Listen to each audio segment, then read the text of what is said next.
And then all you have to do is Don't remember and mute.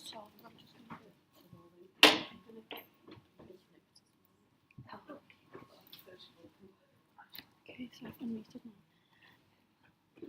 So all you have to do is click.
Hello.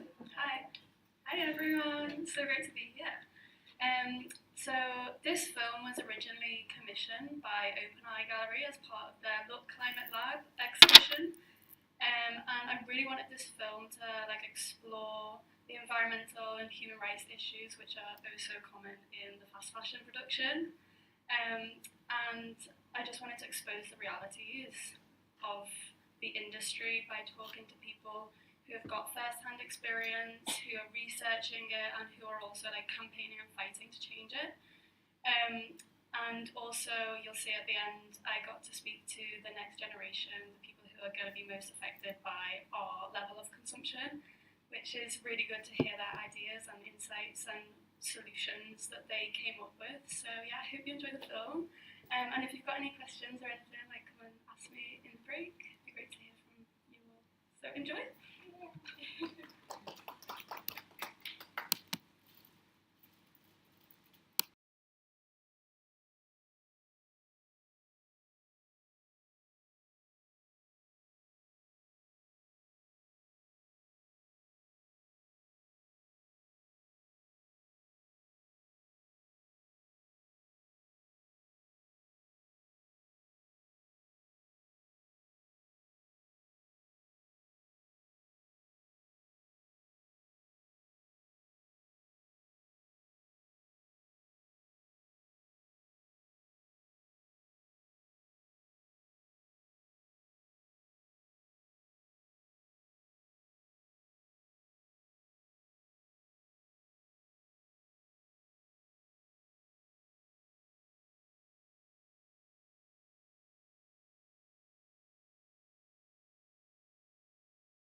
Exactly. It's a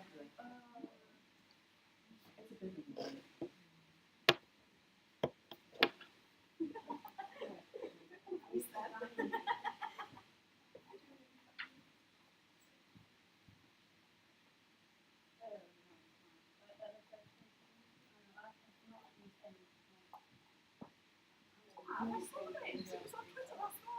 Oh no, from me. I didn't do it. Oh yes.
One person left. We can start with introductions. Shall we start? Is it on mute? Today we are Yeah. we're going to hold the roundtable education and social change opportunities and barriers for educated consumers and future leaders. So we've got three amazing speakers here at the roundtable. We've got Dr Laura Menzies, we've got Jacquie Ayre, and we've got Rachel supporting us. I will let them introduce themselves. If you do have any questions while we're talking, just hold up your hand, or if you've got any questions on online as well. We might have to pass the mic around, but I'm sure we'll get there. So yeah, without further ado, thank you. So yeah, I'm Laura Menzies, and I'm a lecturer in operations management here at the University of Liverpool. And I'm also Prime Lead for the school. So Prime is the Principles of Responsible Management Education, and they're an accrediting body that kind of encourage us to really understand the civic duty of universities, to help us think about the fact that the students that we're teaching here, they're going to go out into the world and become future leaders. So if we can kind of teach the underpinning theories and ideas around sustainability, but also the skills that we need to go out in the world and actually make a difference, and that is a really positive thing. Hi everybody, I'm Jacquie Ayre. I used to be head of PSHE and citizenship in high school in St Helens. I did that for many, many years. And then 4 years ago I moved across to working at the Liverpool World Centre. Hands up if you've heard of the Liverpool World Centre. Okay, right, good. So that's a really positive start. So we're a charity based down at Toxteth TV, and we do lots of projects with universities, in the community, and with teachers. And we work both training teachers on lots of sort of aspects of global citizenship and sustainability, and we also do people workshops as well. So the sort of discussion this afternoon is very much what we do all the time.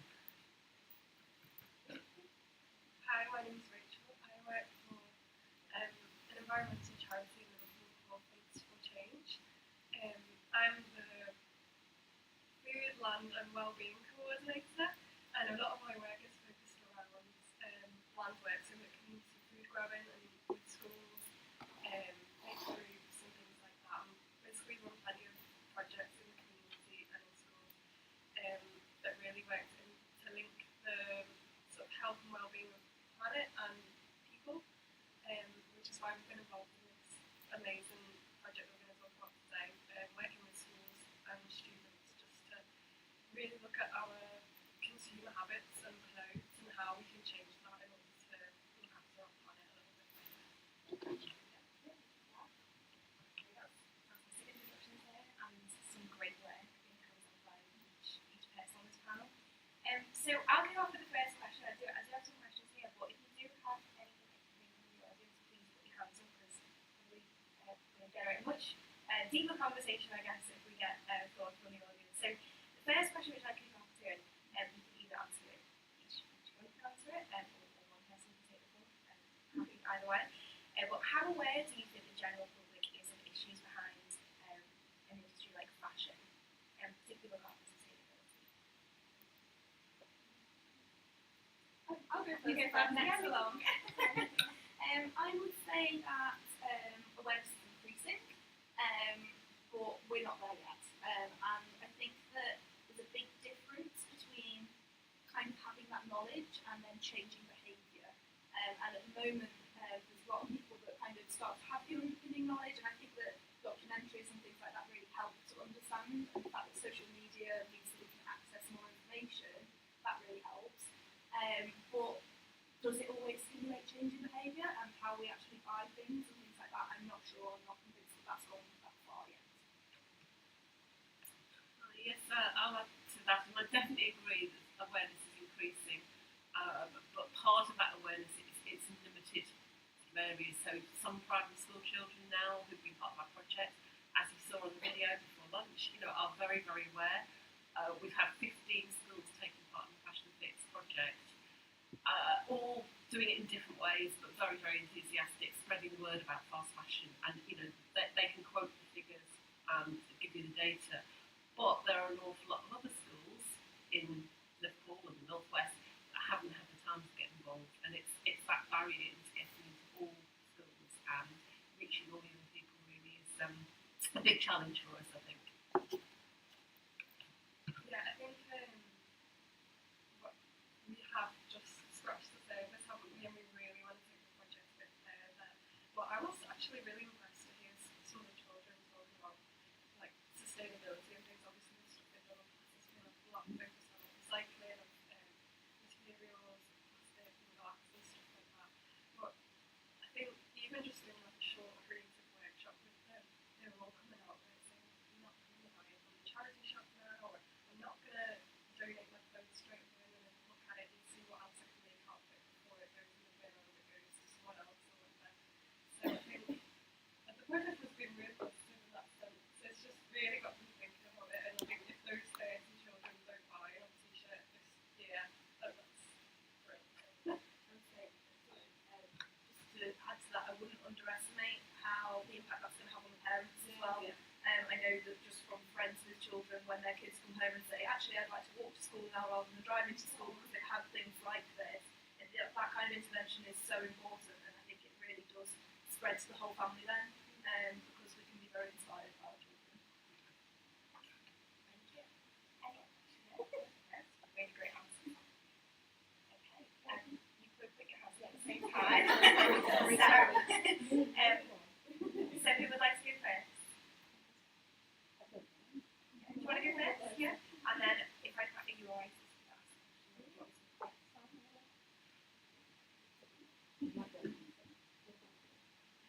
What do you think, what have you found when you're working with kids and your projects have been the biggest obstacle for people wanting to get into like sustainability to do with fashion? Can I just add my question to related? Yeah. As well as awareness, did you find any problems with the stigma around second-hand clothes?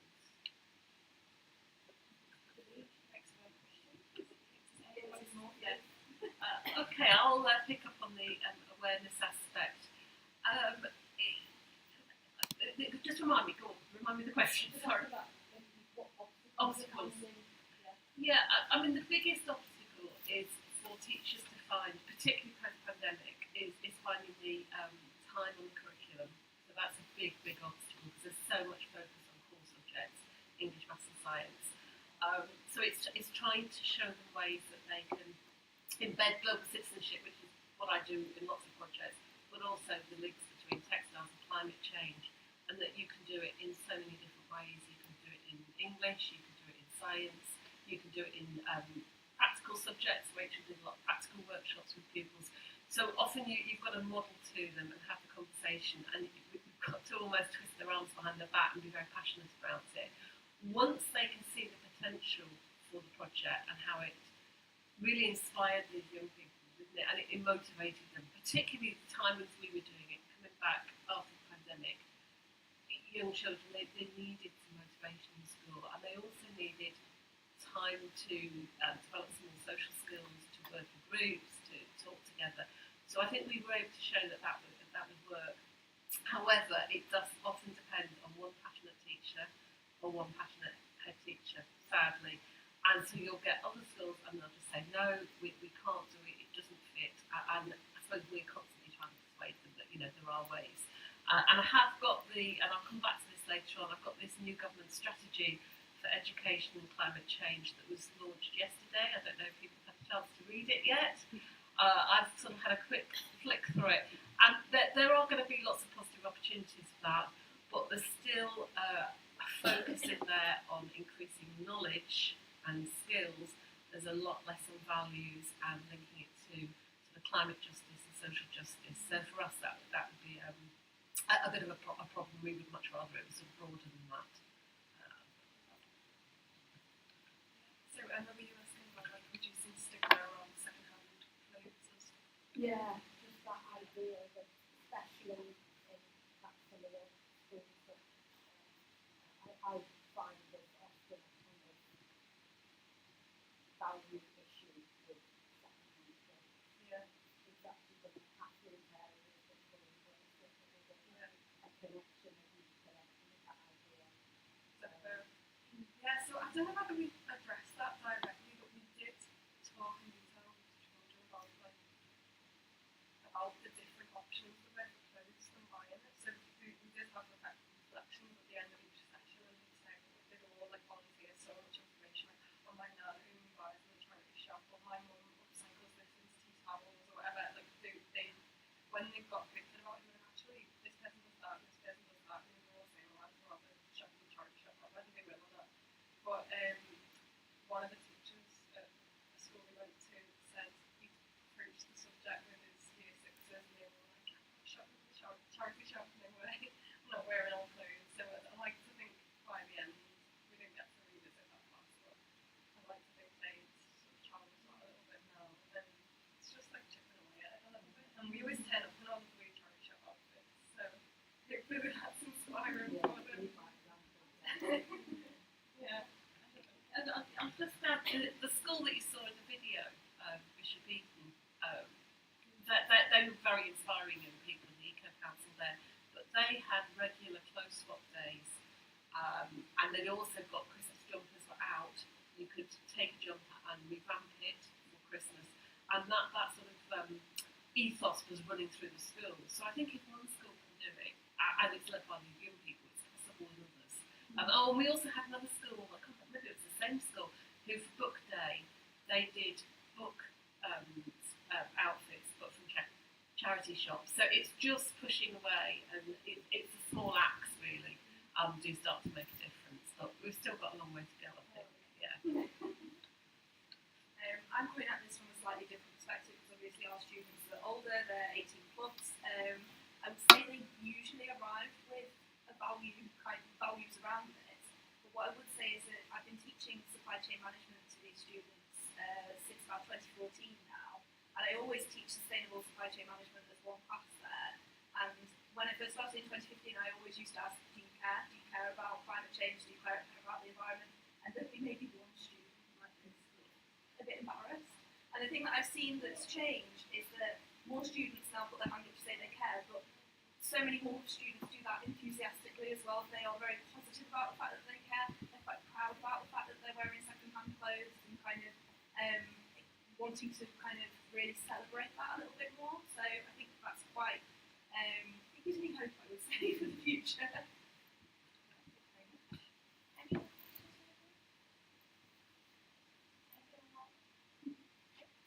we'll move on to,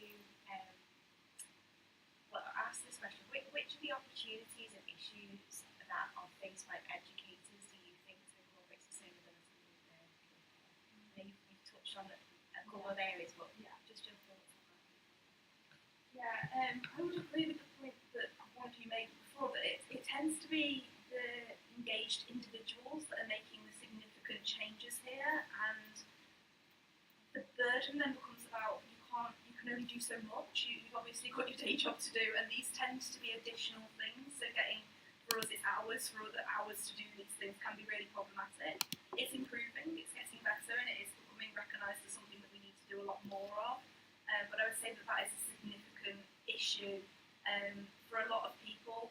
Business as usual is still fine, and that comes through in the education then, where businesses for profit and kind of very focused on that sort of area, and actually challenging that can be quite difficult then when students have had 7 other modules about the fact that businesses are there to make a profit, and you're telling them that actually some businesses do good for the planet, and that is a really positive thing as well. It's a good way to do business, so that is a difficulty for me. I mean, this strategy does offer us some opportunities, but it is still very much geography and science. So trying to widen that training and get it into all subjects, I think is important. Climate or teaching about sustainability needs to be embedded across the curriculum and across every aspect of what a school does. And in some countries, in Southern Ireland and Portugal, they have global citizenship, sustainability embedded from the age of 5, and it goes right the way through up, and it's just natural part of what teachers do, and we're a long way behind that. I've just got this sort of strategy in front of me, and there is this constant focus on the sort of scientific facts and evidence on climate change, and a lot less focus on, as I said before, the values. And then there is an awkward bit here about political impartiality, and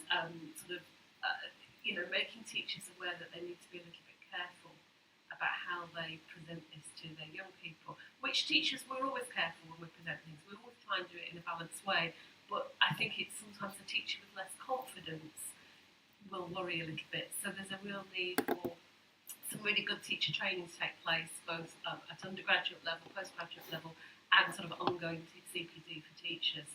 And we do quite a lot of that where I work, but we're still dealing with small numbers. We're not doing the whole teaching profession at the moment. So there's an opportunity there in the future, I think.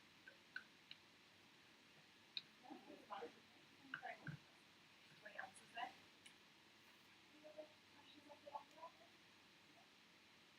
Okay, so we'll move on to,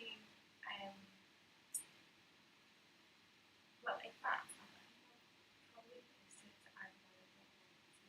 do you think governments, how can governments support education based on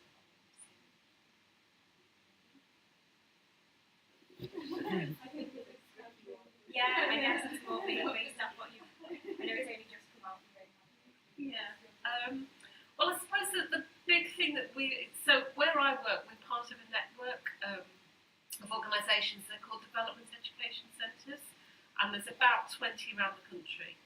There used to be 40, 45. They're quite evenly spread. We lost quite a few when austerity hit in 2008, and we do all sort of slightly struggle for funding. We had a lot of funding that was grant funding from EU projects, so we've done lots of collaborative projects on climate change, textiles, that kind of thing, but across Europe, all that funding is coming to an end. So where I work, 80% of our funding has been from EU projects. So funding, and I suppose what that gave us as an organisation is a little bit of power and authority to talk to the government about what works well, and to sort of give them models of how we train teachers and how we work with young people. And we, as organisations, we'd also been very involved with a project which I don't know if anyone's heard of, called Connecting Classrooms Through Global Learning, and that was a British Council-run project with government funding. And climate change was in many of those projects, because schools could do it. It was based around the SDGs. So there are 17 SDGs. Lots of schools do tend to pick the climate change related SDGs. That funding all came to an end at Christmas, and so we're waiting to see what the government does next. And there is an opportunity. Now, there are hints in here of what the government might, which direction they might take it in. They are talking about, I might get the name of this wrong, was it the Oakdean Academy or the Oakfield Academy that was quite active as a sort of online hub during the pandemic. So I think they will have ideas of where they'd like it to go. But I think I've also got a document here called Our Shared World, and there are many organisations doing education work. You've got WWF, you've got the Wildlife Trust, there are lots, we've all got expertise. So I think the government needs to listen to the experts in the field and take on board, what works well in the school, what kind of methods do we use to engage children, because we tend not to focus just on the knowledge, we focus on very sort of facilitated participatory methods where children get to, voice their opinion and listen to each other's opinion. So let's hope, I'm being optimistic because it only came out yesterday, that there will be room and scope for that kind of work in the future.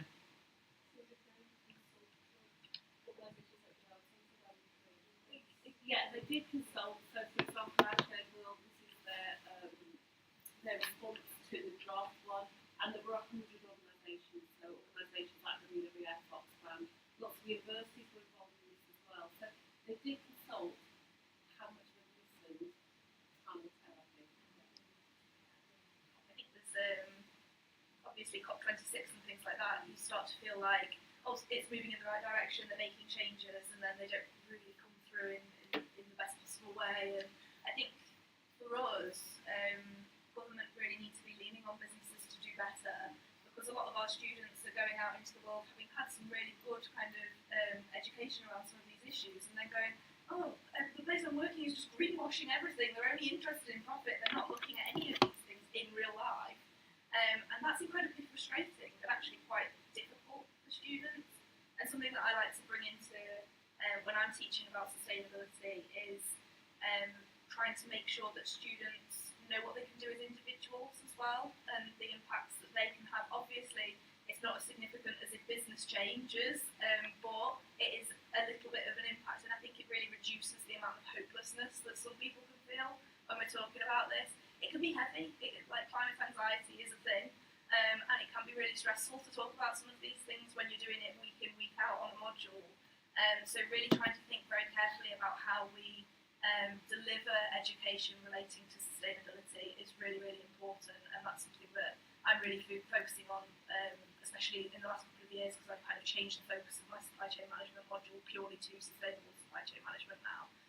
So it's trying to think about that, and also sharing ideas with other colleagues around how can we be thoughtful as to how students are feeling, how can we deliver to a group of students that maybe half of the group are really, really active in this area and the other half haven't really engaged in it at all, without making that half feel guilty and just shut down and not really want to come to class because they feel a little bit of shame around that.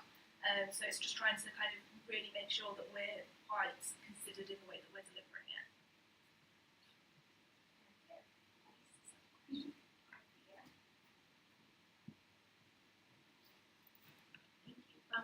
I was just wondering, if we look around the room, this is a predominantly female audience, and I wondered if you were finding when you were in schools talking to people or in the classroom, if it was young women and girls that were more interested in this, is there a barrier with young men and fast fashion? Because obviously, they boys like clothes too, and buy clothes too, but is there a gendered aspect there at all, and how do you overcome that?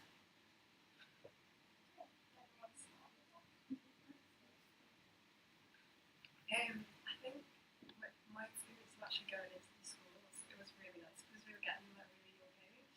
So we mainly went into primary schools, we went into one secondary school in the end, and that was girls' school, so I couldn't comment on that. But in the primary schools, I think because they were so young, they were just all really engaged, and because we were making it fun and engaging, there wasn't anything not to like about it. It was just being really messy, doing tie-dye and natural tie-dye, and cutting stuff up and stuff. So I found that they were all able to really get stuck in, and I didn't actually pay that much attention Yeah, I don't think there was a gender split between the primary school age, and I think that's what Sophie got with at primary because they're not necessarily into that yet. But when we've worked with secondary schools, I think we've worked with 2 girls' schools, predominantly in secondary, and then I think Siobhan at Bloomberg as well, they're a mixed school, but I did get the impression that she'd had more girls interested in a project in her school. So yeah, maybe when it goes up to that secondary level, it is a bit more divided. Yeah, but that's a really good question, and we talk about sort of gender issues quite a lot at work. I run another programme called Future Global Leaders, and I'll talk to you about that later as well. And I've got 10 schools on that programme, and when I've gone out and met the young people on it, I've got quite a lot of boys doing that programme as well, and sustainability is at the heart, and they can do textiles, fashion as well. But I think there is an issue in the sense that 70% of the teaching profession are female, both at primary and secondary. So the role models that boys are seeing, not just for sustainability, but in life in general, are generally female from primary and for secondary. And I work with my colleague Jacquie here on an undergraduate course, and I think that was very much female led. So yeah, that technically there is an issue, and I suppose it's perhaps attracting more males into teaching profession, which I think is really important. I think we need a bit more balance there, really. Yeah. It's a really interesting question. It's something I've not really thought about that much. I would say that on the module itself, the gender split is quite balanced, but some of those students will just want to do supply chain management, and the fact that I've stuck sustainability on doesn't necessarily drive them to do it. I get students that just want to do sustainability, students that just want to do supply chain management, and then the students that are interested in both. But literally reflecting on it in this moment, I would say that more of the difficult and challenging and interesting conversations within that module, and I say difficult and challenging as interesting because that makes the module, right? When we're trying to co-create knowledge on a module, that's what you want. They were usually led by the female students within the group. So that's my initial reflection of it. It's something that I will consider a little bit more as well. Thank you. Yeah. I'll also come back. There's an organisation I don't know if anyone's familiar with called Teach for the Future. So Teach for the Future is a good website, so you could have a little look at the work they do. But they're young climate activists, and they're from the age 13 upwards. They'll often come to events like this and talk. And I think predominantly a lot of those are probably female. And I know that there's been conversations in some of the work that I've done. So, for example, I did some work for Ayre, where we ran an online research project in the summer, trying to get a manifesto for sustainability to present at COP. And it was generally girls who signed up for that. It was 16 to 20-year-olds. So there is an issue. We do need to sort of appeal to male voices as well, I think. Yeah. Really interesting question, which leads me nicely on to, especially as we touched on education as well. This question is which tools have you successfully used in teaching and facilitation? So broad spectrum of tools I'm sure are really useful, but particularly on this topic, has there been anything that stands out to you that you think, yeah, that was a really useful tool? I've recently done a presentation on this, so I'm primed for this one. I would say that I used flipped classrooms, so students had materials beforehand, and then so they would watch videos about the lecture materials, but then any time that they had in the classroom, face-to-face time, was always conversational. It was me facilitating rather than me talking at students. And that's recognising the fact that sustainability, climate change, these are big, complex issues. They require systemic change. It's not something I'm going to know everything about. And students bringing their own lived experiences to those classrooms, students that live in different countries and that kind of thing, we can all benefit from learning from each other in that kind of environment. So I really focused on kind of making sure that we were co-creating knowledge, we weren't kind of just talking at our students the whole time, and it worked really effectively. I would say that the students really engaged with that, and I think one of the things that I've learned as my role as prime lead is if all teaching is comfortable, then we're probably not doing enough in this space, we're probably not going far enough in terms of sustainability. So yeah, I think that there's a lot of tools that we can use. We also really need to focus on the skills of kind of critical analysis and things like that. We hear about the importance of critical analysis at university level all the time, but in sustainability it is so important to not just take what the company is saying to you at face value. In the fashion industry recently we're seeing kind of sustainable cotton kind of labels on everything these days, aren't we? But what does that actually mean? What do you have to do to be able to put a sustainable cotton label on your fashion and say that it is a sustainable item? That is not as transparent at the moment. So I would say that encouraging students to really use that critical thinking skill that we try and develop throughout their time at university in this area is really important as well. Thank you. So yes, the World Centre, all the methods that we use are very much, as you described, really, they're participatory, where we facilitate discussions, and we have lots of different techniques that work really well, that we use with young people or we use with teachers. So it's very, very little, and we've also managed to translate them very well to online training, which is popular with teachers, where it's still very participatory, and it's not very much of us, but it's us sort of facilitating sometimes quite difficult conversations. I've just recently done a workshop for Oxfam on climate justice, and there's some really good Oxfam resources on this, and it's all facilitated, and it's trying to build empathy, and it's getting people into roles and getting them to have conversations as if they're in the role of somebody else, and that really, really helps. So there's lots of techniques that you can use, but lecturing or sort of talking at young people just will not change their attitudes at all. So it's picking your methods carefully, I think. Yeah, so just thinking about putting them into roles on the Fashion Fix project, what we really loved was, well, the highlight of the project for me. We set up a mock UN climate conference around the time of COP26, and some people finally spoke on the panel, and we basically asked each school to represent 2 countries that are represented throughout the life cycle, the life journey of like a garment. So it could be like growers or sewers, or I suppose people who wear it, people who get rid of the waste for us when it all ends up in a heap. And I think that really got them thinking, didn't it? Especially as like, I think you don't necessarily think about how many different stages go into making a piece of clothing, and I don't think any of the children who were there probably would have ever thought that unless they've got a really like proactive parent or somebody who's really interested in it.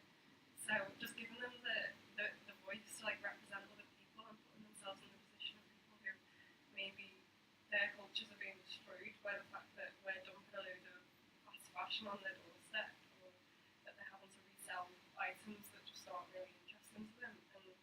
And yeah, just giving them a voice. We had a really fun time. It was in a conference room. They all got their really professional setup with microphones and a camera. It was so cool, and they really enjoyed it, and they were inspired by the speakers as well. Particularly, we had a counsellor there. They were all inspired to become politicians afterwards. So, well, one of the schools was. They all went up and said they were.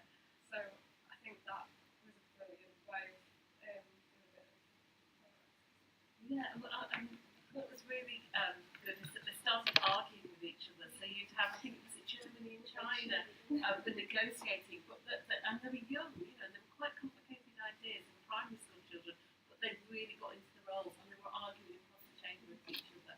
So they'd really done their research and taken it on board, which was absolutely fantastic. So, and we're hoping, I mean, I'm going to see a head teacher in Anfield next week, and we're hoping to have a similar sort of primary school conference with up to 20 primary schools involved. So there is an appetite for that kind of thing, particularly because it's developing speaking skills and listening skills and debating. I think we realise that that's really, really important for children to do, or young people. Well, thank you so much. I love that quote about feeling comfortable not far enough in the classroom. Really struck me deep, that one. Yeah, it really resonates. I think them examples that you all shared are really pertinent, and definitely sound like they've had a real impact on the groups. Any other questions?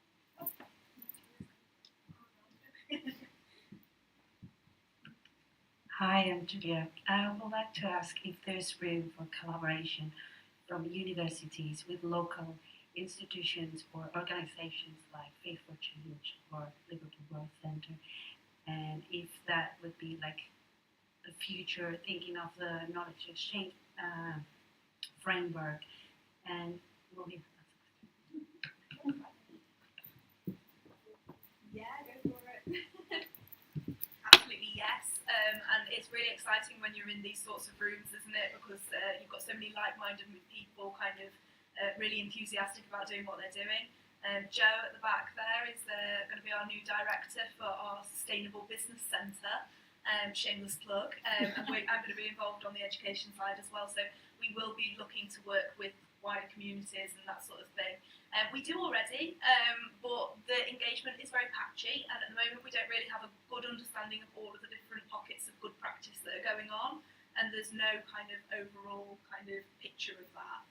So that would really improve things to actually be able to say, this is what we're doing here and this is what we're doing there, and these are the gaps that we should be engaging in. So yeah, it's a good idea, and hopefully we will be able to as well.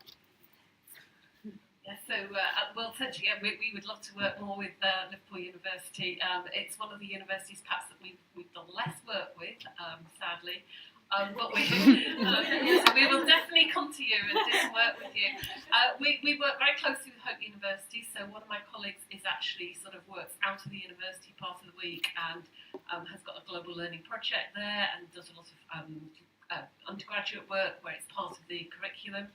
I work at John Moores, both anyway as a lecturer there, but also with World Centre. My colleague Jacquie is here, and we've got a global learning project embedded in the JMU course. And JMU are very supportive. My Future Global Leaders conference in the summer will take place at John Moores. So we've got some collaboration already going. We do a lot of training with lecturers in the city. We also work with Edge Hill University. They've got a Sustain Net, so we're part of that. So I think we're doing all these things, but I have to keep reminding my director, Pablo, we're actually a very small organisation. So there's 5 of us, but we all work part-time. And we've got really big ideas of what we want to do. But we need funding for that, and we need time, and we need people. Yeah. So, we can do lots, and I'm very optimistic that I think, if anything, sort of the future, there's more to do, and we're getting those relationships going. But yeah, we do need support for that as well. Yeah, I think, as Jackie's just said, we're also a very small organisation, and we are actually working with Liverpool JMU at the moment. We've got a student nurse placement who's coming, I think it's a new part of the course at LJMU, to get nurses working out in the community, just to really get an experience and feeling for the type of people going to come across day to day in work, and we've loved it, and just really putting a kind of highlight on the goods, like being outside and in nature and doing things that are healthy for our environment can have on people's health and well-being, which is, I'm really pleased with how it's going so far. She's already referring people to our groups and stuff, but I think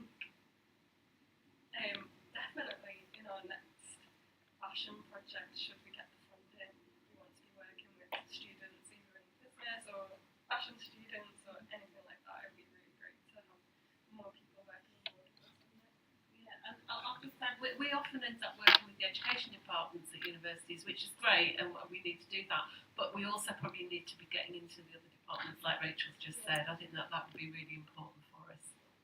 Yeah, I agree, but it does tend to be this piecemeal approach that you meet someone at an event and then you're like, oh yes, let's work together on this. And then for me, it would be so much more beneficial to have some sort of repository where we could all kind of say, okay, I'm looking for someone, I've got a student that's really interested in doing a fashion project, who can I go out to and kind of refer to? And at the moment that just doesn't exist.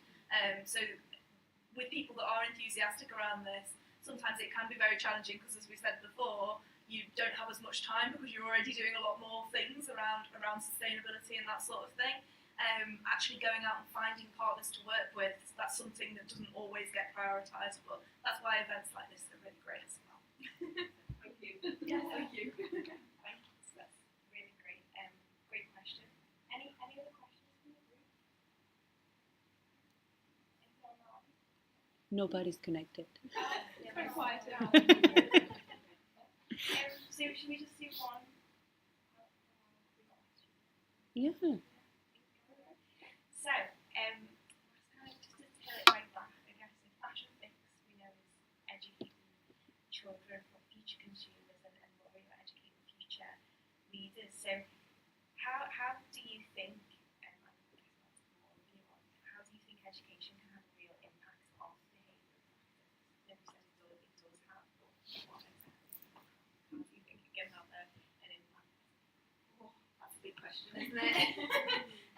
I would say that the more that we start getting the students through that you guys have engaged with early on in primary school and then seen again in secondary school, the more enthusiasm we will see for this kind of content, and the more people will be practically looking for ways to change. And I think that it's only when people change their behaviours and kind of really push. So if one of my supply chain management students becomes a logistics manager for one of the big supermarkets, for example, think of the impact that could have. That could be so significant if they've had a good grounding in sustainability in their education.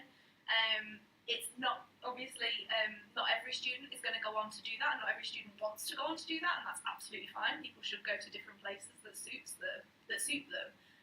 But when we think about that in terms of impact, it really starts to get us to focus on why we're doing this and kind of the importance of it, and it is so important. I'm not sure that fully answers your question, but kind of went off on a tangent. Yeah, I'm just trying to think of some practical examples where young people have had an influence. I worked with a primary school in Anfield. This was a few years ago, and the work they did was before I joined them, but they'd actually put together a sort of research group of quite young pupils who researched all about bees, and they'd done this fantastic research, and then they were invited to take it to Iceland, the food shop, and they presented it to the board of Iceland, and Iceland actually paid the pupils a consultancy fee and then acted on some of the things that these pupils had researched. So that was a brilliant example of sort of future consumers actually impacting on a company. Now, Iceland are very good. I don't know if you've worked with Iceland, but you know they're very good. They do quite a lot of work around the SDGs. I think the challenge for a primary school teacher often is to work out which local businesses could they connect their children with, because children get so much out of that sort of practical connection. And on the Future Global Leaders programme that I'm doing, I've just had quite an exciting email from a school in Skelmersdale where they've actually got some sponsorship from a company that make eco water bottles. So for that young person who wrote that letter, that's a real success. So I think they are the future consumers. I think it's maybe teaching them that they've got a voice, and even a small act will give a sense of sort of hope, which sounds a bit corny, but we do start saying just little things. And also a final point, there's quite a lot in the strategy. Rachel's sort of the expert in this, but I think connecting children to nature and outdoors and that kind of thing is just huge. I think they gain so much from those connections, and there is a little bit of a thread, quite a big thread in this new strategy. But often in some schools they just haven't had the time to really focus on that. So I'd like to see more of that if possible. Me too. Yeah. I was just thinking about when you were saying about university students going on into business or management and stuff like that. On a much, much smaller scale, I was really happy to hear when we reflected with one of the school groups that we were working with, how they'd found the project and how they wanted to continue it. So obviously they said, we want to do swap shops, but they also said, the year sixes said they were going to take it into their secondary school as well, which is like really small, but it's like having the confidence hopefully built throughout this experience to say, yeah, I'm in secondary school, which is so scary, and I'm going to promote sustainable fashion in my secondary school, which was just really lovely to hear, and hopefully we will, and we'll be checking up on that school to see.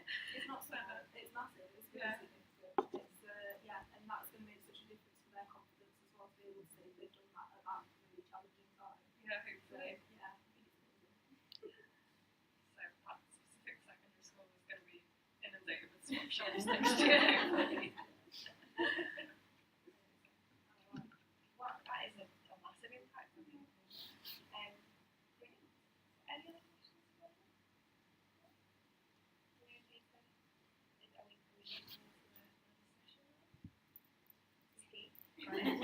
you, Julia.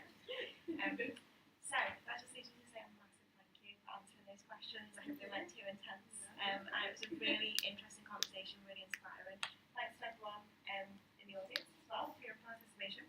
We're going to have a short coffee break and then leave on to the next session. So,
Up and ready? Sounds fun. We like. Yeah. Sit down. So good afternoon, everyone, and welcome back to the Liverpool Fashion Summit 2022. Thank you all for coming today and spend some time with us, and I hope you are enjoying the event so far. So the roundtable for today is going to be around policy and social change, with the overarching question of, is it possible to effectively and efficiently regulate global supply chain? Okay, just let me get you a little bit of how are we going to structure the session today. So it's going to be 3 burning topics, okay, around 15 minutes each, and then we will have an engaging Q&A session at the end. Okay. So my name is Jose Gonzalez, so I can introduce myself, and I'm absolutely delighted to facilitate the session today. And we have a fantastic panel with us. We have Dr. Sumner, lecturer in sustainable fashion at the University of Leeds. We have Sophie, Benson, freelance and journalist who writes about sustainability and human rights in the fashion industry. And last but not least, we have Professor Joanne Meehan, professor responsible for procurement at the University of Liverpool. So welcome all, and thank you all for joining us. I'm really looking forward to the discussion. So now I would like to start, if you would like to introduce a little bit yourself and let the audience know about you. Thank you. Who wants to start? Hi, I'm Joanne Meehan from Management School, background in procurement and industry, don't know much about fashion. My husband thought it was hilarious that I was speaking at a fashion summit, but I do know about supply chains. So my research is particularly around modern slavery in global supply chains, and also looking at social value in public procurement as well, broadly under the sustainability area. Thank you. I'm Sophie Benson. My background is in fashion, and I didn't know anything about supply chains until I started to discover how troubling the industry was, and so I transitioned from freelance styling to freelance journalism. I'm a columnist for Dazed, and I also write for a number of publications, The Guardian, Independent, and Vogue, about sustainability, but I try specifically to steer away from centering shopping as the answer, because it so often is pushed as the only way out of this, and I kind of see it as my job to break down quite complex topics, so things like legislation and policy and supply chains, and make it accessible for people who aren't necessarily in the industry but want to understand more about it and explore systemic change. Thank you. So my name's Mark Sumner. University lecturer at the University of Leeds. Worked in the industry for 15 odd years, and I've been an academic for about 8. So I think I know what I'm doing as an academic, but I can't guarantee what I'm doing. But focusing on things like supply chain, modern slavery, environmental issues, but also trying to make that connection between people who make the clothes and people who wear the clothes. People who wear the clothes tend to be crazy people who don't know why they bought the clothes, which is one of the areas I'm looking at in terms of understanding each other. Excellent. Okay, so let's start for setting the scene and analyzing the issues of fashion supply chain and understanding the complexities of regulating multiple supply chains.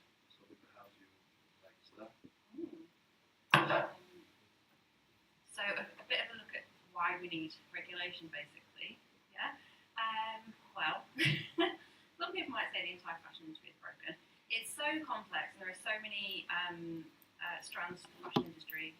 I know on the face of it, we just think clothes, but it encompasses everything from, agriculture to fossil fuels to production. It has so many strands to it, and within that, there are lots of facets that are kind of rife for exploitation, whether it's kind of human exploitation or environmental exploitation, and fashion industry is very self-regulating, even though it's kind of a huge business. There's been quite a hands-off approach, and it's just kind of been, let's just let fashion do whatever it wants, and it's quite a recent development to have specifically fashion-focused legislation and people looking at, how can we have more oversight of the fashion industry. So I suppose areas that, that activists, academics, journalists, people are looking to tackle include things like worker safety, living wages, and then, on the environmental side of things, looking at how much we're producing. Are we taking materials back, or are we sending them to landfill? What are the volumes of certain materials that we're producing? How reliant is the industry on fossil fuels? So it's such a kind of a broad church, and because of that, I think the regulation is, I don't want to say patchy, I don't think that's the right word, but it's not necessarily holistic. There are kind of different strands of it focused on different areas, which is what I think can make it kind of hard to communicate and break down, because each kind of piece of new legislation or regulation can be really incredibly complex. And I'm someone who is really interested in this, and if I'm reading through hundreds and hundreds of pages of a document on one really specific problem within the fashion industry, and finding it, tasking, I think it's difficult to get the average consumer on board with that. And and then when you take everything we need to tackle, as one, and kind of apply all the things we need to regulate and oversee, then it becomes kind of quite a big issue that's hard to understand, I would say, and also hard to engage people on, because so many of the problems feel abstract, because so much of the fashion industry is, has been offshored, and we kind of don't have that personal connection with it anymore. It's likely most of us don't know anyone who works in a factory anymore, for example, whereas a few decades ago we might have done. It's a tricky subject to communicate, but it's really necessary, because I think as consumers, people start to feel like they're responsible for fixing the entire industry. And of course there are things that people can do on an individual level, but we need kind of change coming from both directions, so from individuals and top down as well.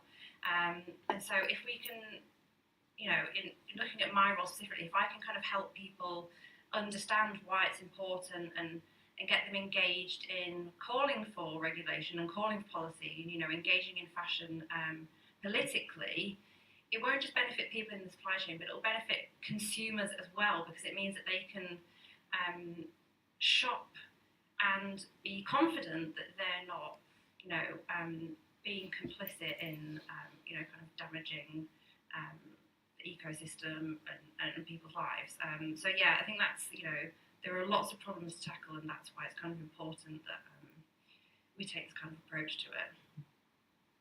Very excellent.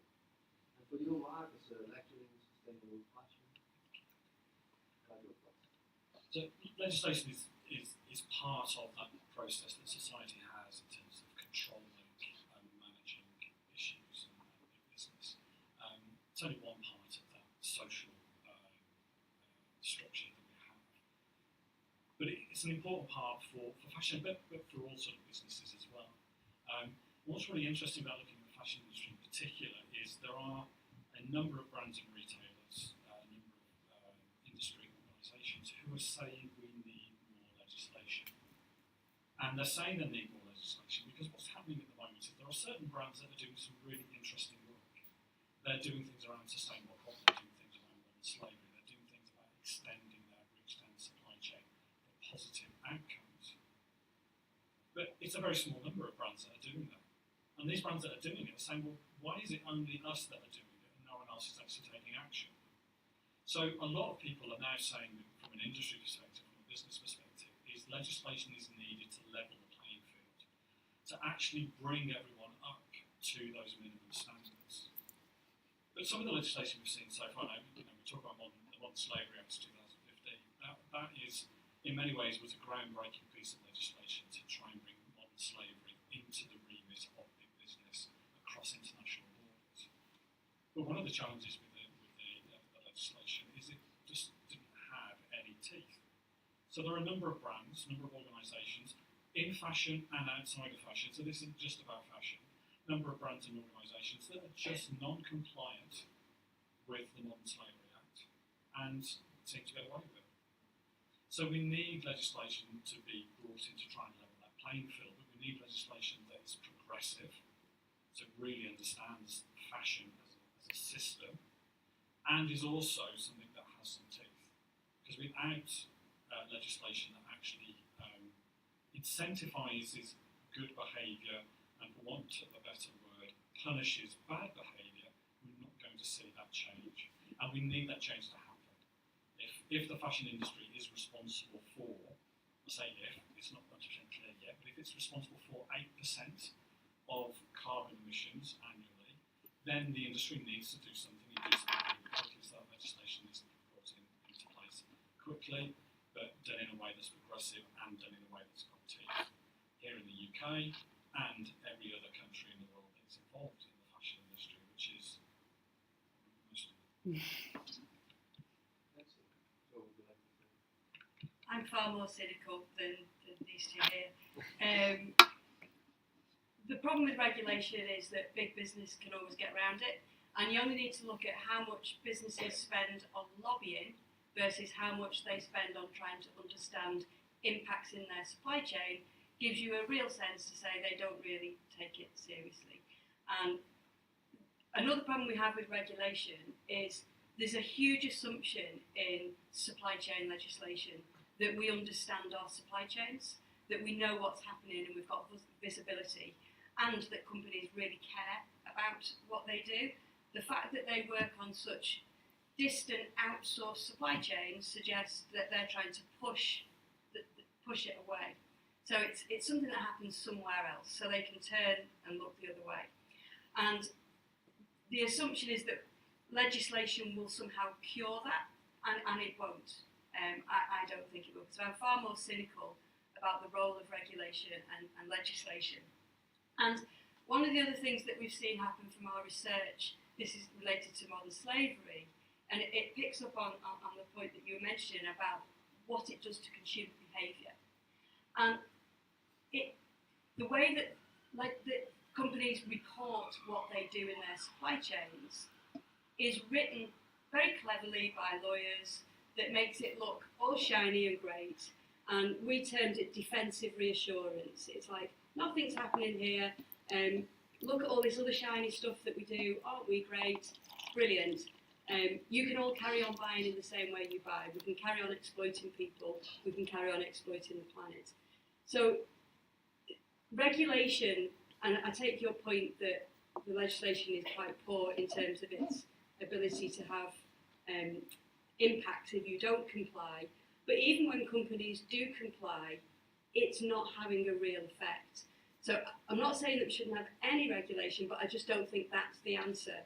There needs to be something else that creates not just companies that have a legal imperative to do something, do the bare minimum. I don't want them to have a legal imperative. I want them to have a moral imperative to care. And why don't they care? And for me, business as usual isn't the answer. We need business not as usual, and I think we need much more transformative change to address the climate emergency and to address social inequity.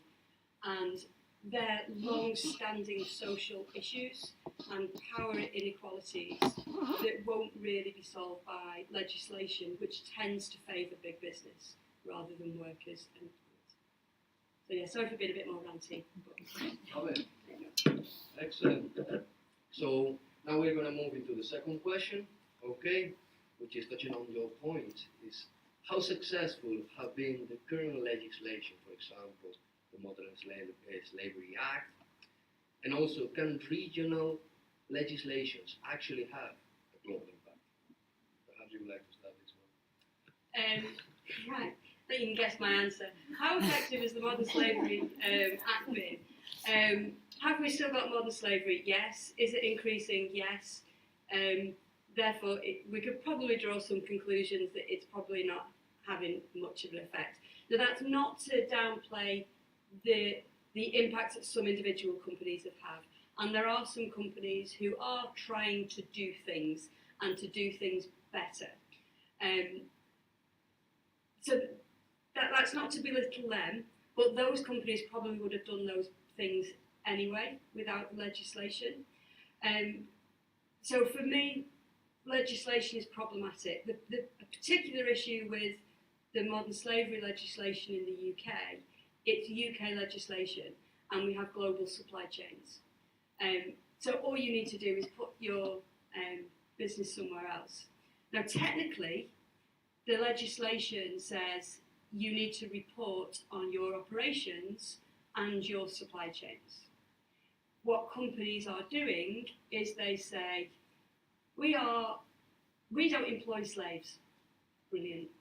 They also then say, and we will look at our top 20 suppliers based on spend and look at what they do. They typically only look at tier 1, so they don't look further down into their supply chain where things are actually made. They focus on where things are made and what they are, rather than focusing on the people that make them. And the legislation doesn't say report on a small percentage of your supply chains. It says report on all of your supply chains, but they don't do that.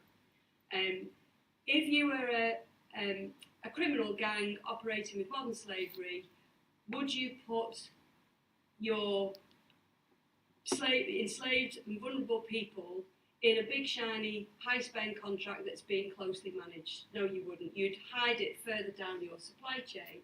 And companies are getting round the legislation by saying, well, we'll just report on our top 20 suppliers. And we haven't found anything, so there probably isn't anything in our supply chain. The problem that creates is by saying we're not finding anything, is firstly they're looking in the wrong place for the wrong things. So it's still happening, it's not addressing it. And it also then makes it far more difficult for victims of modern slavery to speak up, because everybody's telling them it doesn't happen in the supply chain. So if you're already a vulnerable person, you are even less likely to speak up because everybody's telling you that it doesn't happen. I was going to say something else then and forgot what it was going to. It was really good. It was a really clever point. It was something equally ranty. But yeah, so we do have problems of jurisdiction for legislation. What was my point? It was a really good point. It was very good. It was something about discovery. So there's nothing in the legislation that encourages businesses to find issues, whether that's issues of modern slavery or any other sustainability issues. It doesn't encourage them to go and look for it. They just report on what information they have. And their information is usually very limited. They haven't got full visibility of their supply chains. As soon as we start to get subcontracting, which is highly prevalent in the fashion industry, it becomes even more opaque to try and find that. And so it doesn't really work.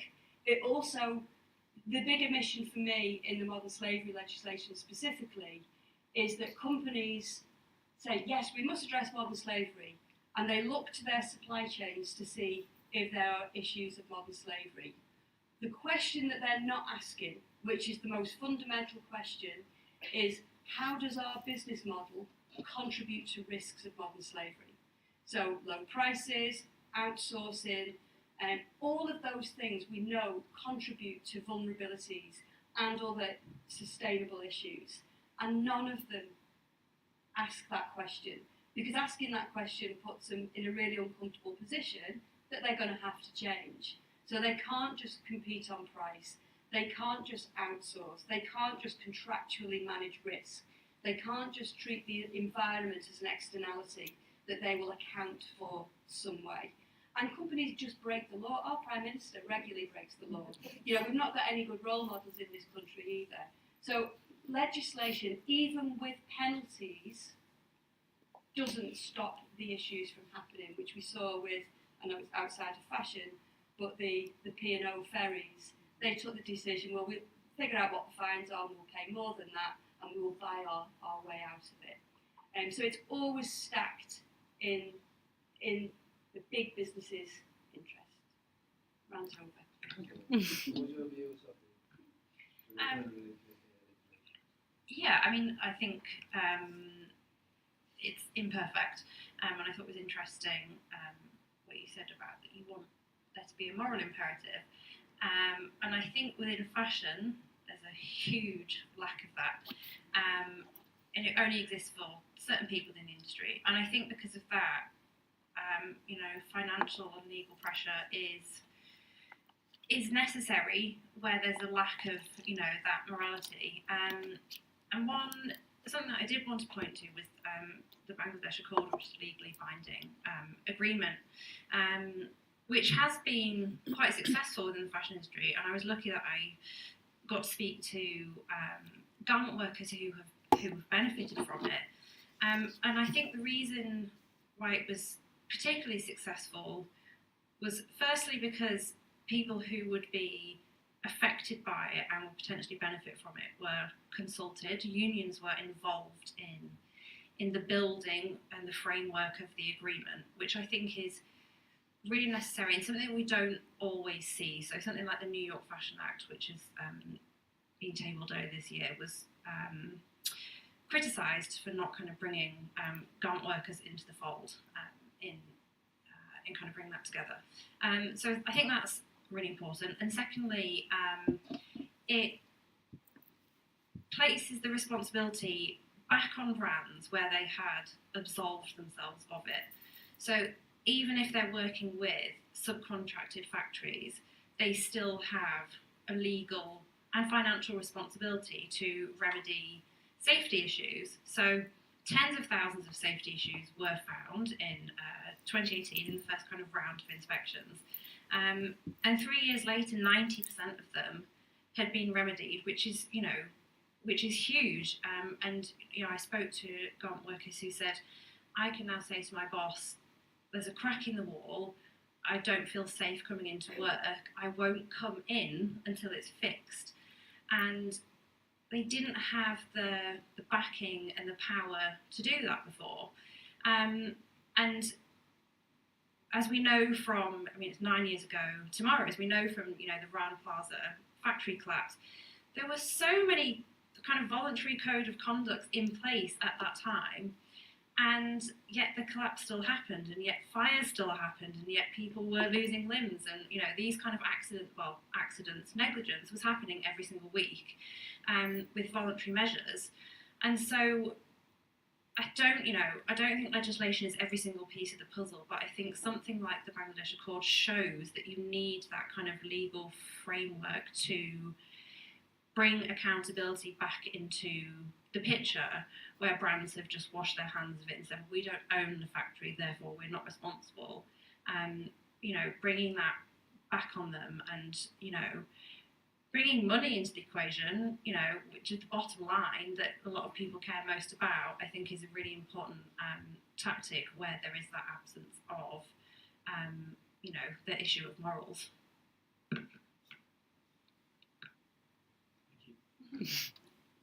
I think the Bangladesh Rana Plaza example is a really interesting one. The cause of that disaster, that terrible disaster, was non-compliance with legislation, local legislation. They forged the building certificates and allowed that factory to be operated.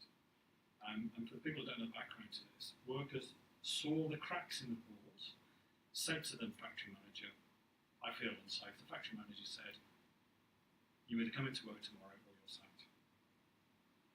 This building has got safety certificates, it's fine, you're coming in. And the factory collapsed the next day. So we can see there's an example of where legislation or policy hasn't worked, but actually the Accord has been very, very progressive in terms of trying to drive change. And as I said, previously, legislation isn't the only social construct that we use to change cultures and change behaviours, but it's an important part of doing that. Is modern slavery, have we improved the status of modern slavery with the Modern Slavery Act? I would argue yes, we have. Is it as good as it could be? Absolutely not. It needs to go further and there needs to be more done. But we are starting to see more and more progression with that. But there's an interesting sort of challenge here that for brands and retailers. I've spoken to a very wide range of brands and retailers over the years, and I used to work for one where we cared very deeply about what was going on in the supply chain. And when I talk to brands and retailers about what they're doing with modern slavery, they do go out and they go and find areas of poor practice. And say, well, how do you report this? And they say, well, I'm not reporting this. Because as soon as I go out and say to someone, I've got modern slavery in my supply chain, the press, the media, consumers will completely go crazy and will have no business left. And also, no one else in the marketplace is actually reporting that they've got modern slavery. Every business in their extended supply chain has got a form of modern slavery going on, whether it's in Leicester, whether it's in Liverpool, whether it's in Lahore, whether it's in China. It's there. But the reporting of this is very, very challenging. And I'm not using this as an excuse, by the way. I'm just pointing out some of the challenges in terms of this Modern Slavery Act and the legislation. Going back to my point before, is that it's not a progressive, intelligent bit of legislation. It's good, but it needs to be better. So what we need to see is a change in the way that we're looking at where legislation and policy sits within this sort of social construct of trying to get behaviour change. We're trying to get big business to change what they're doing. We need some incentives and we need some ways of hitting them with a stick. I'm trying to find a better way of saying that, but you see what I mean. We need some way of punishing them. But it's not the only tool that's in the box. Consumers have a role to play. Brands have a role to play.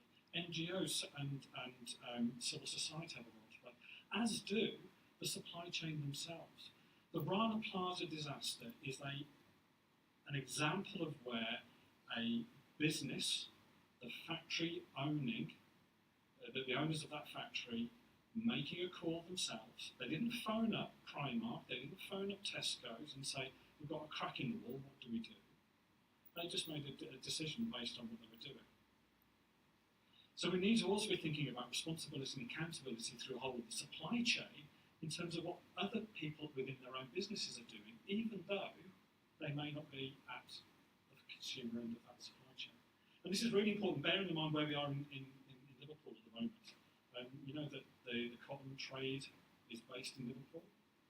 You know about, and I can't name them, there are some very, very large cotton traders based in Liverpool, historically been here for many years.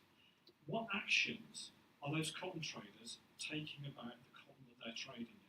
And we're talking about millions, if not billions of dollars worth of trade each and every year across at least 80 countries in the world. So we talk about brands and retailers being responsible. We need to be thinking about what those cotton traders are also doing. And it's interesting to look at them in terms of the Modern Slavery Act. Are they compliant in terms of what they're doing? So one of the big challenges, I think we've just been talking about this opaqueness of the supply chain. We start thinking about who is in that supply chain. And we don't start off at the top with great big brands and retailers having complete control over what goes on in that supply chain. That is not the case. That's not the reality in most cases. Because what we find halfway down the supply chain, quite a long way down the supply chain, is a cotton trader trading in billions of dollars of commodity who have a direct relationship with cotton farmers. And what are they doing about modern slavery in their direct supply chain? Because the biggest area within the fashion industry for modern slavery, the biggest risk area, is in agriculture and within cotton production. The United Nations published a report on this a couple of years ago. So we've got to be looking at this in a very systemic way to understand all of the challenges that are going on, to understand the limitations and opportunities that we have with policy and with legislation, but also understand the role that individuals have and businesses have all the way through the supply chain to address those issues. And until we get to a position where we can actually understand all of those connections, we're constantly going to be coming up with our politicians in the UK not having a Scooby about what the fashion industry stands for, coming up with policy that just sort of feels right in terms of the soundbite, and we don't get enough progress. And the only way that we can drive that change is for us not to just rely on policy, because I agree, policy has limitations. It's then thinking about what else we can all do. As individuals, as people who work in business, as people who work in NGOs, ultimately possibly even lecturers that lecture at university about some of the things we're teaching as well. So I think, you know, I sort of rambled on there, but essentially what we're saying here, we need to understand the system and actually identify where accountability is in that system to try and get change to happen. Excellent. Thank you very much. So that leads us to the last question of, or last topic of the session, which is the European Commission has recently set the target of eliminating fast fashion by 2030. Okay. However, in doing so, the impact on manufacturing countries will be devastating. Okay. So, how feasible are the goals set by national and supranational institutions? Okay. Who would like to start? There we go. Go for it. This may go on for some time. So Got time, don't worry. okay, Get good. back in on time. Yeah. I actually know what fast fashion is. No, that's not true. I'll start there again. Fast fashion started in 1769 with the Industrial Revolution that allowed people to go out and buy more and more cloth for their clothes. That's when fast fashion started. When we had more and more people able to have more and more clothes. Fast fashion is not about a brand. Fast fashion is not about retailers. Fast fashion actually is about what we do as consumers. I know people who buy garments from so-called fast fashion brands, and those garments last for 8, 9, 10 years. In fact, I was talking to someone yesterday about a pair of jeans they bought from a fast fashion brand, and they've lasted for 10 years, and they've kept them for 10 years. I also am aware of customers who buy slow fashion, luxury fashion, who wear the garment 3 or 4 times, despite the fact that it costs £1,600, and then dispose of it. So fast fashion is an attitudinal thing, it's a behavioural thing that we as individuals have. So we are either fast fashion consumers or we're slow fashion consumers. And actually, I'm going to retract that. Sometimes we're fast fashion consumers, and other times we're slow fashion consumers. Now, I have to be really careful. I'm not blaming you, not blaming consumers for the fast fashion phenomenon. All I'm saying is there is a role that consumers play in this, and there is also a role that business plays in this, because they're always prodding you and trying to market and sort of convince you to buy stuff. But this idea of fast fashion being within a certain type of brand is actually false. So when the European Union talk about banning fast fashion, they've actually got to try and come up with a definition of what fast fashion is. The other thing about fast fashion is for those people who don't have a lot of money, who want to engage in fashion, who particularly for young people who want to create their self-identity and create self-confidence and self-esteem, fast fashion is brilliant. It gives them the opportunity to do that. This is all about giving accessibility to fashion to a very wide range of people. And having said all of that, and sort of maybe trying to give the impression that maybe there isn't anything wrong with fast fashion, it's a good thing. There are lots of things wrong with fast fashion. I worked in the industry when we used to have 2 seasons in a year. It was brilliant. We could sit back and relax in the middle of the season. We now have constant change all the time, and there are significant impacts in terms of what that does for the production side of this debate. So this idea of business behaviour, is it encouraging, is it creating more issues of modern slavery? Possibly yes. It also creates issues in terms of consumption and driving people to be dissatisfied with themselves and their clothes and wanting to buy more stuff and creating more waste. Well, one of the projects we just finished last year was looking at the impact of COVID on the supply chain. And one of the really interesting things about that work is what we saw was an artificial ban on fast fashion, in the sense that because we had lockdown, because we couldn't shop, and because the supply chain had grown to a halt, we couldn't buy stuff. Now the consequence of that for workers in the supply chain was that workers in the supply chain were more exposed to modern slavery issues. Because they didn't have furlough, they didn't have social security, they ended up with no job. They had to travel around their country or go transboundary and try and find work somewhere else. Any work. So what we can see is if we have an unmanaged shift from a fast fashion model to something that is more akin to slow fashion, if that is unmanaged, we are going to put millions of workers at risk. And again, I have to be really careful. I'm not saying that we don't have the transition and we move in that direction, but we have to manage it really carefully. And the problem we have at the moment is we really don't understand all the connections in that supply chain to be able to manage that properly in a way that protects the workers, but still provides accessibility to fashion. And I have to reiterate, fashion is really important to people's livelihoods, their well-being, self-identity, self-esteem, self-confidence. Our connection with other humans is driven in many ways by this thing that we call fashion. It's the most powerful non-verbal communication device that we have. So we have to be careful how we manage these big questions around fast fashion and banning it. What does that actually mean? And I don't think the European Union, like many political groups, have an idea at all about what that is. I think that's it.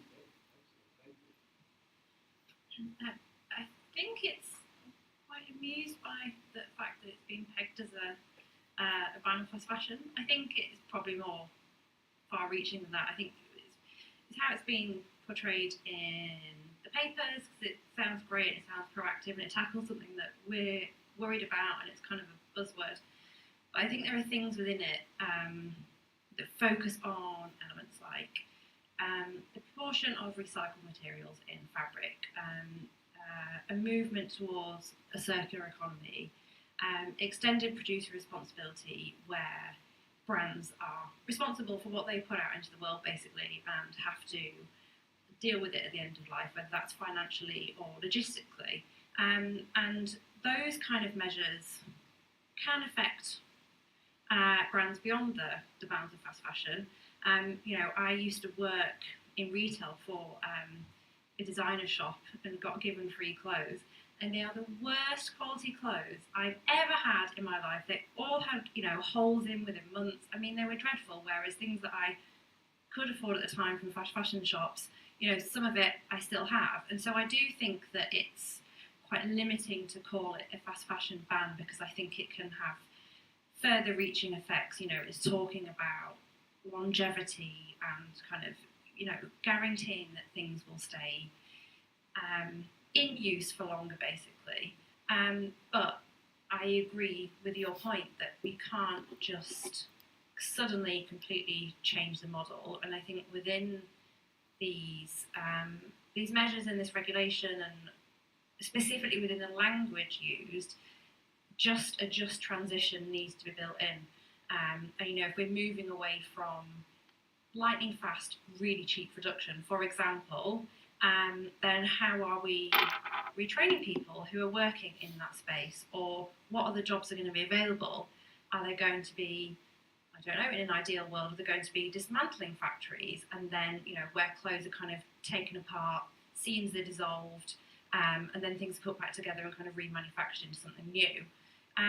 People whose jobs will be displaced through these kind of policies should be first port of call, for jobs in a green economy, in a circular economy. So yeah, I think that the language around it being a fast fashion ban is interesting and probably not accurate, but also I do think that it's damaging to frame it like that at the same time as well, because it can put people's livelihoods at risk, and we need to think about, like I say, the just transition and what will happen to those people. Like you say, it was evidenced during COVID. We saw that people couldn't feed their children and didn't have jobs, and so I think it needs to move beyond headlines that sound good and tackle the problem that people are worried about, and kind of go deeper and think about what the knock-on effect is, and who the people will be affected are. That sentence is completely wrong, but you know what I mean. I was going to say something very similar about the idea of just transition, and how we transition out of fossil fuels and trash-based economies, and how we transition in to low-carbon economies. For me, I think where we need to get better at is, or what we need to get better at, is we tend to just look at things in a singular way. So when we talk about fast fashion, we often talk about, well, look about the jobs that will be lost. Obviously, that's a really important part of it, but I think separating that out as a singular issue is problematic. And for me, there's more benefit in thinking about the intersections of things. So jobs, economy, but also the natural world as well. And we can't avoid those two things. We need to understand our impact on the planet and find ways to move into a just transition in a fair way. But the problem that we have is the urgency of how we need to act. So you saw like the IPCC report basically saying this is your last final call, we need rapid change and we need it now. And the adage I always use with my students, like, what's the best time to plant a tree? 20 years ago. What's the second best time to plant a tree? Today. And we can't sit around thinking about the best way to do things. We have to just do something. Greta keeps telling us the house is still on fire. We need to act really rapidly. We have run out of time to find the perfect solution. We now need to do something. But we have to consider jobs and livelihoods alongside the natural world as well. I think that the time of being able to divorce those two has gone. We have to put them together. And that takes us to a very uncomfortable place. And we do need to have business not as usual. We do have to change our business models fundamentally. At the moment, we're still, how do we make us less unsustainable? How do we make us less rubbish? Notice I didn't swear that, Lewis. Less rubbish, rather than how do we make us good? And we need to step onto that and make some changes. And the changes, for every day we leave it, the changes are going to need to be even more radical from where we are. I don't know the answers. As we've all said, it's such a complex, intertwined issue, but the urgency is such that we have to do something. Excellent. Okay, so with that, we conclude the round table. Just want to say thank you very much to the panelists for your contribution. Just really appreciate it, and definitely some food for our audience. So now we open up the Q&A session. Who would like to start? Come on, let me check. Excellent. I thought that was absolutely fascinating, really interesting, and I think showing lots of different viewpoints of what is an immensely complex system. If you had the magic pen, putting you on the spot now, if you had the magic pen on a day-to-day practical level, because we've talked quite strategically, what would be the three things that you would do? To do what? To check, to make the world. real. You've all got different views about what should be changed and how it should be changed. So if you had the magic pen tomorrow, what would be the three things you'd do? Should we start with government, Jay? What's the You can't kill anyone. When I used to work at Exeter Canal, and you started the game, you could throw anyone in the canal, but you could only have 3 people. It was a really difficult challenge. I think one of the things that I'm going to do one of the 3, and then maybe hand over to others. But this challenge we have in terms of where stuff comes from and how it's made, who's touched it, who's been involved in it, I think is one of the big challenges, and I think you touched on that as well. There are a number of brands, a small number of brands, who are working all the way down their supply chain to work out where their cotton's coming from, or where their wool's coming from, and trying to understand what the issues are and trying to resolve them. Very small number. Very small number. But if I had a magic wand, the thing that I would get done is to say it would become a legal requirement that every single garment that is brought into the UK has a chain of custody that goes with it. And what that chain of custody would say is where the raw material came from. Where did that fibre come from? And it doesn't have to be customer facing. It has to be, it could be it's not about the customer saying, well, I would agree with cotton coming from India, but I disagree with cotton coming from Uzbekistan. What it actually does, it would force the brands and retailers to then start to work out who is in their supply chain. It would force them to go all the way along their supply chain. And as they go along that process of working out who's in that supply chain, they'll start to lift some stones up and go, oh dear, look what's underneath there. There's a pile of shit. There's something going on that shouldn't be going on.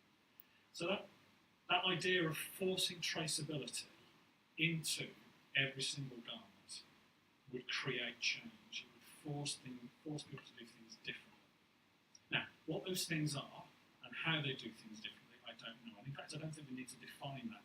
But what it actually also then says is that those middle people in that supply chain, and we come back to the Liverpool cotton traders again, and I really want to mention the names, but I won't, they also would have to really understand where their stuff is coming from.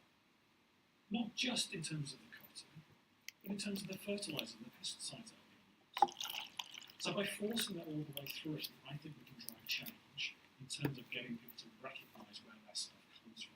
And this is not about customers. This is about the brands and retailers that have been forced to actually get into that. So I think that would be the one thing I'd like to get done, is have that traceability built into the system. You can't sell it unless you've got a chain of custody.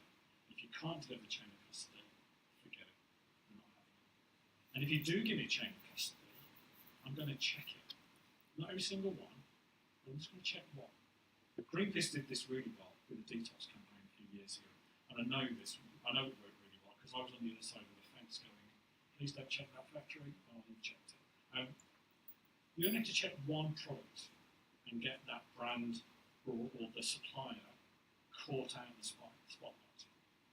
They'll do anything they can to try and protect themselves from having that happen again. So we'll start to see change happening through that route. So that'd be my one. I'm going to think of the other two. Gosh, I think I might just do one for now as well, because otherwise we're here for hours. But something that popped into my head is I would enforce circularity within the country of sale. So, by keeping garments in the loop, that in the first instance, of course, reduces pressure on virgin resources and less pressure on extraction, agriculture, intensive agriculture, etc.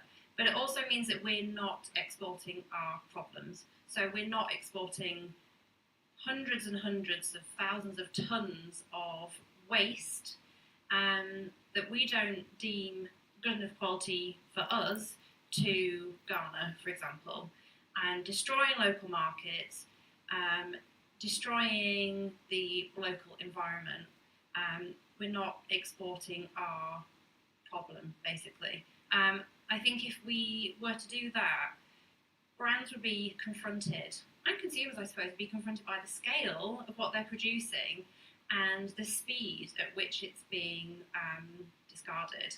And I just wonder, whether having that tangible kind of confrontation of the volume of stuff and the financial and logistical responsibility of dealing with it, how that would transform the speed and volume of production and the kind of ingenuity, creativity needed to reuse what's been made rather than just throwing it away and thinking, these people, they're not Western, therefore they're not in the global north, therefore they're lucky to have it, which seems to be this kind of attitude that that brands take, which just isn't the case. Yes, I'd be so interested to see kind of what the ramifications of that would be. Mine would be to stop having growth as a performance indicator, and this obsession with growth permeates everything we do in business. We still teach students about the importance of growth, and that's not to say companies shouldn't grow, but they should grow to their natural size. It should be about being good rather than about being big. And in terms of if we didn't have growth, well, what else would we do? And for me, I think we need to have metrics that report on diversity, market diversity. And the problem that we see in markets is we have huge concentration of markets because we sell this myth that everything should be done efficiently at scale. And everything I see, the problems all come when we try to do anything at scale, because that leads to monocultures in anything. And if you think about how we teach students, it's always, we always try and get, companies want to work with SMEs because they're SMEs, then try desperately to grow them. Well, why? If SMEs have got an inherent value, why do you want them to stop being an SME? But we teach students about growth, and we use examples of big business all the time. We almost hold them up to say, these are great, aren't they? And everybody then wants to be an oak tree. And if you actually look at natural diversity, you only get a really big wise oak tree when you've got mushrooms and mosses, but nobody wants to be the mushroom. No one wants to be the moss. But actually, we need that diversity in our supply. So for me, it would be stop growth as a metric, as a performance metric, stop talking about it as this holy grail that everybody should grow their business to scale. You should grow to your natural size that you can sustain yourself and that you can understand and have transparency over your supply chains, and that's your natural size, and encourage real diversity in our markets. Excellent. Thank you. So we got time now for the last burning question. Who wants to? Excellent. So for starters, I'm a criminologist, so I wholeheartedly agree with the pessimistic view of legislation. Yeah, no, I'm with you. So my question is that there are some select luxury brands working to utilise blockchain technology to increase supply chain transparency. So I wanted to ask, what are your thoughts on using digital technology to do this and the environmental implications of that? Thank you. Very cool. Another rant coming on. Blockchain and all those things are enormous energy usage that we never really talk about. I'm not an expert on that, so I won't talk about that. But what my problem with blockchain, so obviously my work's on modern slavery, and blockchain keeps coming up as this is going to be one of the solutions. It's going to give us this visibility through our supply chains. The problem is how we conceptualize supply chains. We conceptualize them as products moving through this chain, and we give primacy to the things that move through the chain rather than the people who are involved in making those products and moving those products. And when you look at blockchain, we know where any piece of material is in the world. We know where it's come from. We don't know anything about the people that made it. We don't know about the environmental impacts. And it's not to say that blockchain can't do that, but it's not being steered in that direction. People are using blockchain for visibility of product because they're more concerned about product risk rather than people risk. And again, that's partly because what they prioritise, what they look at, they look at where products come from. And we use proxies all the time in business, so we use proxies of risk.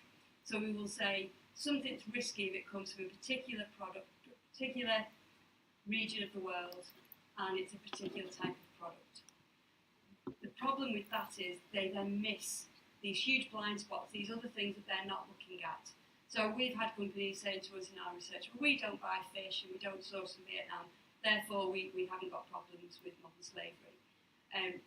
It's over there, it's somewhere else, and they're not seeing what's in plain sight. So I think blockchain, in terms of its permanence, is useful, similar to what Mark was talking about, to give us that accountability through the chain. But I think at the moment we're pointing it at the wrong things because businesses care about the wrong things. And I think the energy aspect of blockchain needs serious consideration. I've just written a report on blockchain technology in the supply chain. So there is a note to make about the energy consumption, which is absolutely an issue, and it depends kind of which blockchain you're operating on. If you're working on something called proof of work, it's very, very high intensity. If you're working on a different system called proof of stake, it can be somewhere around 1/10,000th of the energy consumption. So there are some solutions there. Which, so that kind of is something that absolutely needs to be tackled, and people need to be working on the right systems. And I would say that the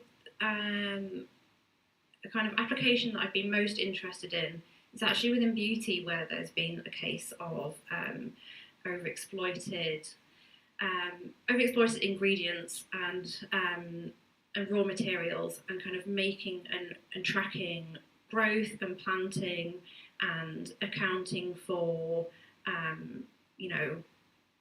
cultures, and making sure, for instance, that things aren't over harvested and things aren't harvested before they're supposed to, for example. So in terms of a kind of natural property and raw materials, I've seen, I think it can be used quite progressively, and it's been used by kind of not brands, more kind of advocate organisations who are actually working on the ground with traditional growers. So I think there's something there that I would hope to see transplanted into the fashion industry in terms of at-risk or overexploited raw materials. I'm really bored with blockchain. Blockchain has been around for a very long time, and it was thought to be the great saviour of trying to work out how sustainability could be managed. Having said that, though, that I'm a bit bored with blockchain, I have looked at it for a very long time. The importance of systems like that is to get back to this idea of traceability, to actually understand where stuff is coming from. Because without knowing where stuff is coming from, how on earth do you measure its footprint? Whether it's an environmental or social footprint. And absolutely take the point on board that what we're talking about here is most brands and retailers are focused on the product and where that product has come from. And that could be a problem if all you're measuring, if all you want to do is go that factory, link to that factory, link to that factory to my warehouse, if that's all you want to do. And most of these traceability systems do that. They're very good at linking up these connections. And I have to say, by the way, I spent 3 years when I was working in retail managing a trial of a traceability system. The most expensive project I was involved in was a failure. So I feel as if I'm talking from a very bitter position. But what we learned from that is we need to, one of the reasons why as a brand you're going to follow your product is because if you go to a spinning factory in, let's say, Maharashtra in India, that spinning factory is going to be huge, very capital intensive, and it is producing yarn for a huge number of fabric mills, and and those fabric mills are connected to a huge number of brands and retailers. So the worker in that spinning factory isn't working just for your brand. That worker is working for a whole range of other people. They have no idea who they are, and in fact the brands have no idea who that worker is. But by having that traceability of the product to that factory or to that spinning mill in Maharashtra, allows you to then say, I'm connected to that spinning mill. Now I need to make a call about what I'm measuring with my blockchain or traceability system. What is it do I want to actually identify within that factory? Is it carbon? Is it water? Is it the social standards? Is it about health and safety risk? Is it about trying to get a measure of how many of those workers are under some form of bonded labour? It's about identifying those points and then asking the question about what I want to measure. These are the important things, not so much about the system or the platform, it's what questions are going to be asked. And then we get into the challenging point of, well, how do we measure these things? So how do I measure the carbon footprint within that factory? Because there's so many different ways of measuring the carbon, scope 1, scope 2, scope 3. And then thinking about how do we measure issues like modern slavery? What's the metric that I'm going to use for that? And then we get into a really delicate situation of who is going to do that measurement in that factory in Maharashtra about those metrics that I've asked for in my office in London for brand X, or the office down the road for the cotton trader, who all name names. But who am I to decide what the metrics are that need to be asked about that factory? So these are some of the challenges that we start to get in terms of not so much the platform, but what are we using that traceability system for? What data are we trying to get down to? And for that spinning mill in Maharashtra, what's the incentive for them to be truthful about what's going on? are they going to sit there and say, you know what, we think we found some examples of modern slavery? And I think we would agree around the table that would be a brilliant thing if they said that. Not because there is, a case of modern slavery, but what they're doing is actually demonstrating that there is some, because there will always be some. As opposed to an organisation saying, no, we haven't got any of that here. We haven't got none of that going on here. As long as you don't go through that door at the back, you won't see any modern slavery here. By the way, that really happened to me. I did go through the door at the back of the mill, and I did find some very bad experiences of modern slavery going on. So, blockchain, whether it's blockchain or something else, the important thing is about what questions are we asking, who's going to provide those answers, and what do we do with those answers to work out how we make things change. Again, it's about rewarding good behaviour. Those people that say, I found modern slavery, there needs to be some sort of reward and recognition of the fact that they've been able to do that, as opposed to those that are saying they're not. But they're not fundamentally, we end up with a big problem of then saying across these transboundary supply chains, how does this actually work? When we went into India on our first modern slavery project, I got into a lot of trouble because I sat down with the British High Commission in Delhi and said, we want to go out and talk to the factories about modern slavery. And said, you can stop right there now. Because if you leave this office and say to any Indian start asking them about modern slavery, you're going to cause a whole storm of problems. Because colonialism and Brits in India going in 2017 and saying, hey, you Indians, have you got any modern slavery? They're going to turn around and say, well, if we have, you brought it over from the UK. So we've got all these cultural challenges as well in terms of how we ask those questions and we do these deep dives into the supply chain. So there's really big challenges around this. It is the fundamental solution, as I said before. I still haven't come up with the two solutions. But getting that traceability resolved is really important, but it has to be done in a way that is sensitive to all of these other questions that are going on. So, yes, blockchain is a bit dull. Traceability is really interesting. Okay, so thank you very much. We come to an end of this round table. I just want to say thank you all because I could stay listening to you for hours. Really appreciate it. And that's the end, sadly. Okay, have a good weekend.